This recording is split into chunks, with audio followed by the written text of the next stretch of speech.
সবিনার মা আয় বাইশ মোজা বাজারে যাবে। বাইশ মৌজা বাজারে গেলে আজেবাজে খাবার না খাইয়া ভালো মানের খাবার তাহলে কি খাবো?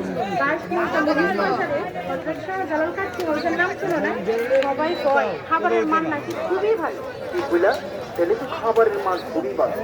হযরত শাহজালাল কাচ্চি হাউসের খাবার নিজে এবং পরিবার সবাই খাওয়া যাবে। তাইলে আর কোনো চিন্তা নাই। বাইশ মোজা বাজারে যায়া হযরত শাহজালাল বাসর খাবারের অর্ডার করুন।